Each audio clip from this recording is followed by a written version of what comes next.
Bonjour à toutes et à tous, bienvenue sur Comics Party, très heureux de vous retrouver, j'espère que vous allez bien. On continue bien sûr sur les réseaux sociaux à remplir nos murs de hashtag Restore the Snyderverse. Et aujourd'hui on revient du côté de Marvel pour parler d'un titre qui m'a touché, et pour vous en parler aujourd'hui, j'ai récupéré l'enregistrement d'un jeune américain dont la vie a totalement été bousculée il y a maintenant 36 ans.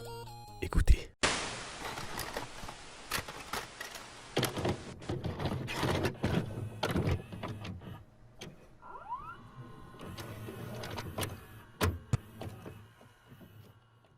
Nous sommes en 1985, Ronald Reagan est président des États-Unis. Ne me demandez pas qui c'est, mais je crois qu'il a été acteur avant. Ma mère regarde Dallas à la télé.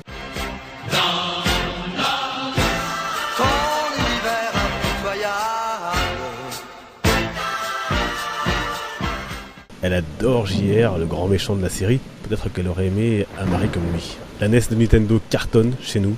J'en ai demandé une pour Noël. Et le jeu Super Mario Bros. J'espère vraiment que je vais les avoir. Ah, et puis au ciné, un film cartonne. Si je vous dis Marty McFly, vous avez deviné, hein? Ouais, je parle bien sûr de Retour vers le futur, de la bombe. Et moi, au milieu de ce monde, j'ai 13 ans. Je m'appelle Toby Goodman, et j'habite avec ma mère et mon beau-père. Avec ma mère parce que mes parents sont divorcés, tout simplement. Mon père, Jerry, est un gros fan de pop culture comme moi, mais parfois j'ai l'impression qu'il a oublié en grandissant. Moi, je me suis lancé avec un numéro d'Iron Man, 24 pages, et tout était réglé. Loin de ma vraie vie en vérité. Mon psy dit que je suis dépressif, moi je sais pas, mais je sais que ça pourrait aller mieux dans ma vie. J'ai bien un pote, Darius, mais même lui, il a du mal à me comprendre. Bref, assez parlé de moi. Si vous m'écoutez, il y a une chose que je voudrais vous dire. L'autre jour, je me baladais avec mon père, en forêt, et là j'ai vu la chose la plus improbable et la plus incroyable possible. Même moi, j'ai encore du mal à y croire. Alors j'espère que vous n'allez pas me prendre pour un fou. Mais lors de cette balade, en tournant la tête vers une bâtisse, j'ai croisé le regard de Crâne Rouge. Oui, Hydra, Captain America, Bucky, tout ça. Quand j'en ai parlé, bien évidemment personne m'a cru. Alors je sais pas où j'ai trouvé la force, mais j'y suis retourné. Et là, c'est encore pire que tout ce que j'imaginais. Crâne Rouge n'était pas seul.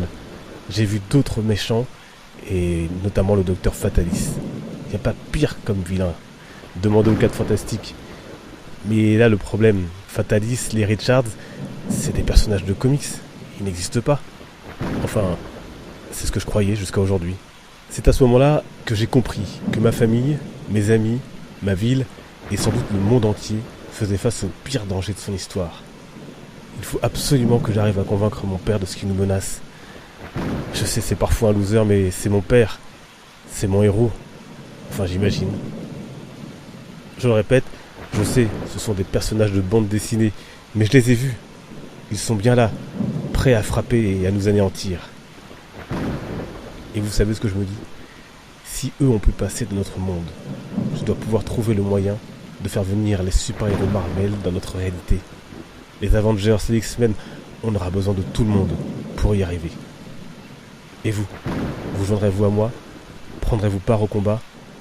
Qu'auriez-vous fait à ma place? Voilà, c'est le pitch de départ de ce titre 1985, Visiteur, édité par Panini Comics en France pour 22€. Mark Millar et Tommy Lee Edwards. Tout lecteur de comics est obligé de se mettre dans la peau de ce jeune Toby, quel que soit son âge.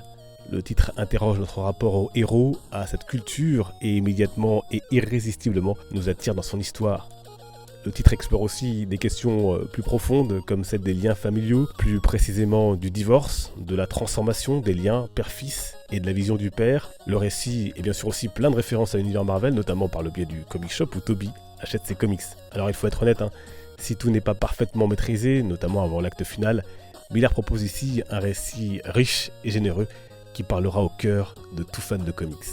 Voilà, si vous avez lu ce titre 1985 de Mark Millar, n'hésitez pas à me le dire dans les commentaires et me dire ce que vous en avez pensé. J'espère que ce petit format un peu plus inhabituel vous aura plu. En tout cas, j'ai pris beaucoup de plaisir à l'écrire. On se retrouve bien évidemment nous sur les réseaux sociaux. N'hésitez pas à m'y suivre pour échanger, discuter, partager. Je vous dis à très bientôt, donc sur les réseaux et sur la chaîne YouTube. Portez-vous bien, les comics sont une fête. Ciao!